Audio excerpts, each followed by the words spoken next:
আজকের লাঞ্চের মেনু। আজকে আমাদের লাঞ্চের মেনুতে একটু আলাদা আলাদা আছে, দুরকমভাবে দেখাতে হবে। ভাত, এটা হচ্ছে আলু ভাতে জিরে আর কাঁচা লঙ্কা ফোড়ন দিয়ে মেখেছি। শুকনো লঙ্কা খাই না, তাই কাঁচা লঙ্কা দিয়ে মেখেছি। আচ্ছা, এটা হচ্ছে নারকেলের তরকারি, ডিম সেদ্ধ, ডাল, ইলিশ মাছের ভাপা, চাটনি, টক দই। এটা হচ্ছে আমার ছেলের মেনু।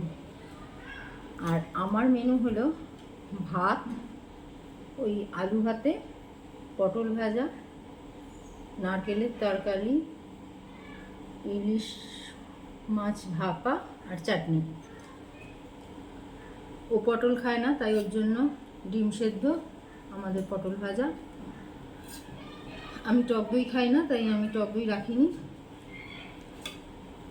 আচ্ছা, এবার তোমাদের সঙ্গে দুটো মেনু শেয়ার করে নিই। ইলিশ মাছ ভাপার রেসিপিটা, তোমরা সবাই ইলিশ মাছ ভাপা করো বাড়িতে, আমিও করি, কিন্তু আমার সঙ্গে হয়তো একটু আলাদা হবে।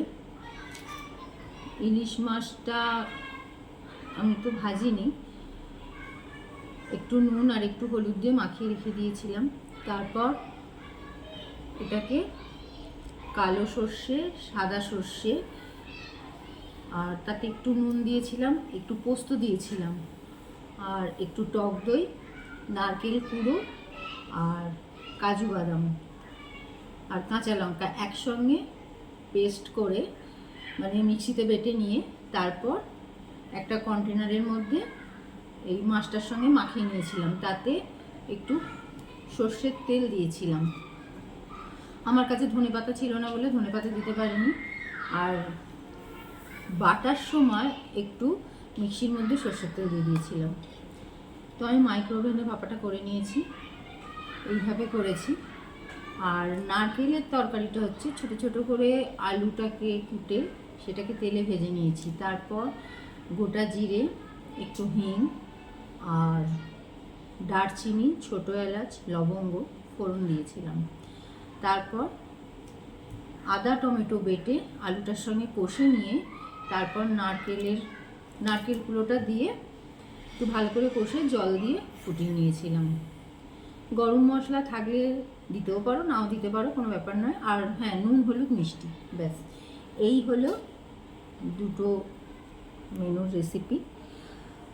তো আজকে আমাদের এই হচ্ছে লাঞ্চের মেনু।